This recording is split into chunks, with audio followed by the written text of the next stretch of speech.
Es en 1225 cuando Tomás nace. ¿En dónde? Pues aquí no.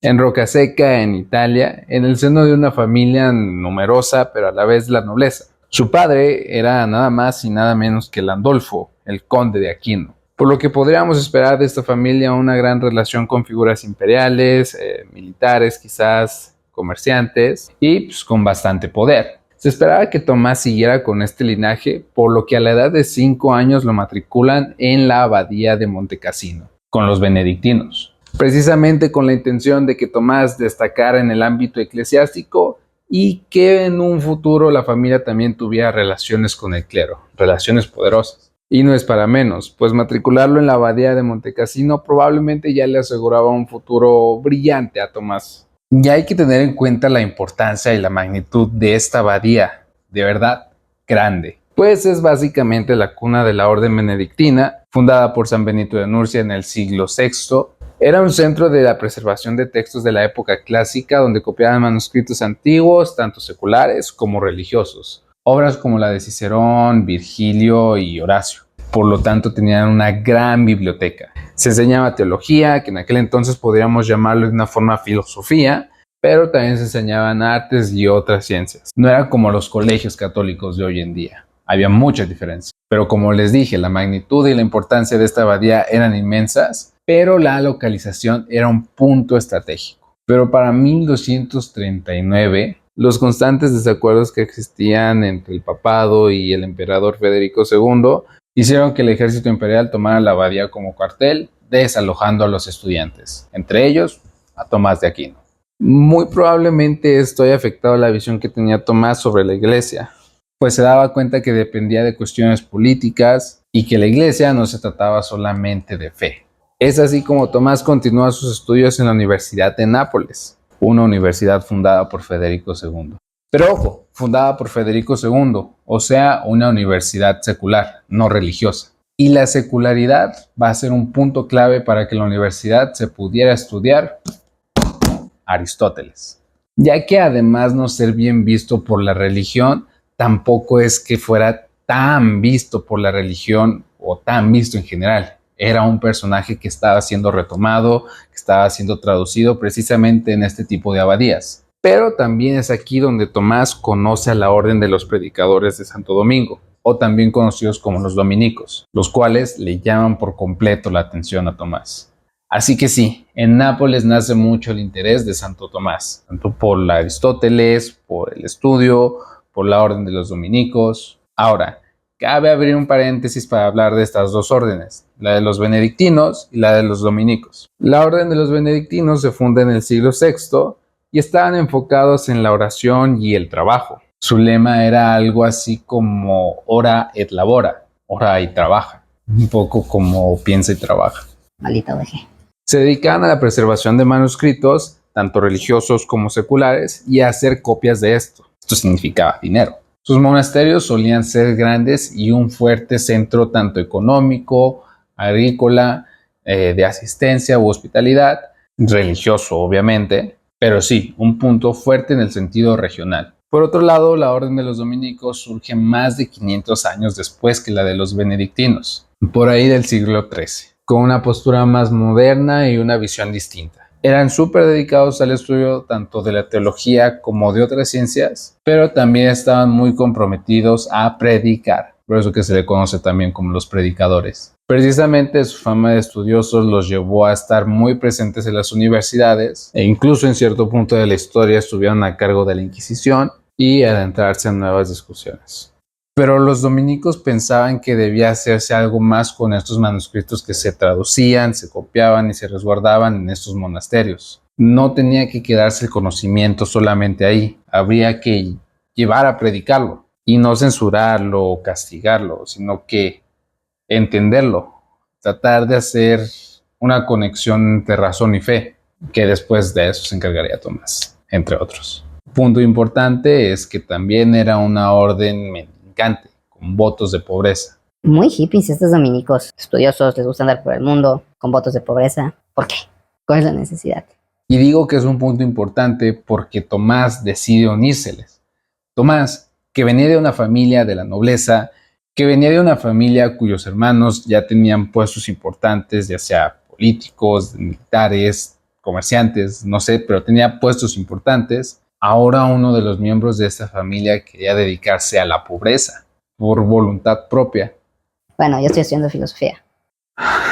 A la familia de Aquino les disgustó tanto esta idea que intentaron de todo para que Tomás se uniera a los dominicos. Incluso se cree que sus hermanos planearon un rapto y lo tuvieron prisionero en una de sus propiedades hasta que cambiara de opinión. Intentaron persuadirlo de cualquier forma, pero no sucedió. La familia, al ver la entrega de Tomás, no les quedó otra más que ceder. Lo dejaron continuar con los dominicos. Es entonces que Tomás decide irse a la Universidad de París en 1245 aproximadamente, lo cual también sería un punto clave no solo para su vida, sino para el resto de la filosofía, ya que es en esta Universidad de París, una de las más importantes de la época, donde se empieza a desarrollar la escolástica. También es aquí donde conoce a uno de los personajes más importantes en la vida de Tomás, pero también más preparados en cuanto a teología, ciencias y sobre todo Aristóteles. Me refiero a Alberto Magno. En esta universidad, Tomás era un integrante que destacaba tanto como alumno y como maestro, ya que a una edad temprana para aquella época, Tomás recibe el grado de maestro, a los 31 años aproximadamente. Estaba joven. Y esto causaría algo de extrañeza tanto por parte de sus compañeros estudiantes como profesores, pero también asombro y respeto por Tomás. Junto con la asesoría de Alberto Magno, profundizó sus estudios en Aristóteles, por lo que evidentemente la Universidad de París fue un punto clave para poder conciliar lo que fue la razón y la fe, la Iglesia y Aristóteles, que en aquel entonces eran dos ideas completamente opositorias. Tenía una muy buena relación con Alberto Magno, su profesor, pero no tan buena con sus compañeros, ya que por la forma de ser de Tomás, callado y también por ser algo corpulento, muchos de sus compañeros lo apodaron el buey mudo o el buey silencioso. Pero la simpatía que tenía Alberto Magno hacia Tomás lo defendió diciendo: este buey silencioso hará resonar el mundo con sus mugidos. Esto ya nos hablaba de una buena relación entre Tomás y Alberto Magno, que poco le costó convencerlo de ir a Colonia a continuar sus estudios, pero también a impartir clase y seguir opinando la obra de Aristóteles. Estamos ya hablando a mediados del siglo XIII. Y este sería prácticamente el prime de Santo Tomás, pues es aquí donde comentaría muchas de las obras de Aristóteles y además estaría trabajando con su maestro, principalmente con la intención de conciliar el pensamiento aristotélico con la religión, con la iglesia. Y gracias a sus estudios en esta universidad, Tomás de Aquino empieza a trabajar en una de las obras teológicas más importantes y trascendentales, no solo de la Edad Media, sino de la historia de la filosofía y teología, lo que es la Suma Teológica. 1 más 1 igual a Dios. En la cual hablaría de las 5 formas o vías de conocer y confirmar la existencia de Dios, basado en un método aristotélico, que no me detendré a explicar por ahora. ¿Por qué? No lo entiendo. Aquí Tomás ya dedicaba su vida como todo un dominico. Viajaba mucho por Europa a predicar, a dar clases, tal como lo hacía Alberto Magno. En ocasiones estaba en Roma, en Colonia, en París, en Nápoles, pero siempre predicando. Y posteriormente se dedicaría en los últimos años de su vida a concluir la Suma Teológica. Es que fue una obra que le llevó bastante tiempo. Estamos hablando entre 1265 y 1274. Casi 10 años. Su figura y reconocimiento ya era tal en el ámbito eclesiástico, teológico y filosófico que en 1274 el Papa Gregorio X lo convocó a un concilio en Lyon, lo cual Tomás aceptaría con emoción y partiría de inmediato a Lyon. Lamentablemente en su camino pronto enfermó de gravedad y llegó a reposar y buscar refugio en la abadía de Fossanova, en Italia, para fallecer al poco tiempo. Falleció a una temprana edad, a los 49 años, pero a más de 700 años su legado sigue hoy en día. Incluso en sus últimos momentos, Tomás estuvo muy entregado a su fe y parecía estar en paz a pesar de su estado terminal. Tomás perecería en Fossanova, pero su conocimiento y legado, como lo predijo Alberto Magno, ese mugido llegó a resonar por el resto del mundo. No es hasta 1323 que el Papa Juan XXII canoniza a Santo Tomás de Aquino y muy posteriormente sería nombrado como patrón de todas las universidades y escuelas católicas con León XIII. En realidad, siento que hay mucho que podríamos rescatar de Santo Tomás. No solamente en la época que vivió, no solamente el lugar donde vivió y no solamente con quién vivió. Creo que cabe también resaltar la importancia tanto de las abadías como de las universidades de aquella época, que eran prácticamente los centros de estudio para que hoy pudiéramos conocer gran parte de la obra de Aristóteles y entenderlo un poco mejor gracias a Tomás de Aquino y otros pensadores como lo fue Alberto Magno. Creo que fue bastante interesante el hecho de no solamente querer que estos textos antiguos se quedaran como textos antiguos, que fueran únicamente copiados y guardados o vendidos y no se compartiera este conocimiento o no se pensara sobre estos autores de la época clásica o de la época antigua. Creo que también el papel de las universidades ayudó a que desde una postura secular se estudiaran a pensadores como lo fue Aristóteles, entre otros, y se pudiera hacer esta síntesis entre razón y fe, que incluso hoy en día parecieran que están peleadas. Pero también se me hace interesante la figura de Santo Tomás por lo dedicado que estuvo al estudio, porque a pesar de que su familia se lo impidió de cualquier forma, Santo Tomás se entregó a lo que él le gustaba, a lo que le apasionaba. Creo que en parte es también lo que tenemos que hacer los filósofos, entregarnos al conocimiento, a esta búsqueda. Es un gran salto de fe y creo que es arriesgarse mucho por algo que realmente vale la pena.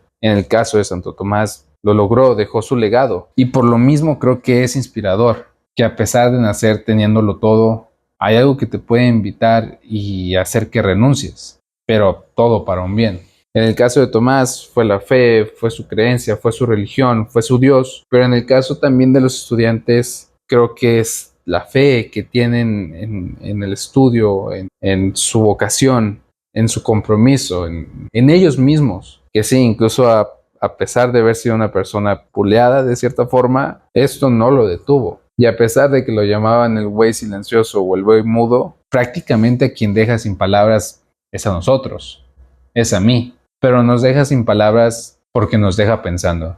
No sé, la verdad creo que fue un personaje muy interesante que me gustó conocer, pero dime tú qué opinas. ¿Qué más te gustaría conocer de él? Yo en lo personal te invito a que lo estudies, que lo investigues. No solo de Santo Tomás, también puede ser de San Agustín, puede ser de otros personajes o filósofos de la Edad Media, lo muy recomendado, o incluso también para entender un poquito más las universidades, pero también entender, creo que todo, o tratar de entender casi todo, o por qué no entiendes lo que entiendes. Ya lo entendí. Muchas gracias.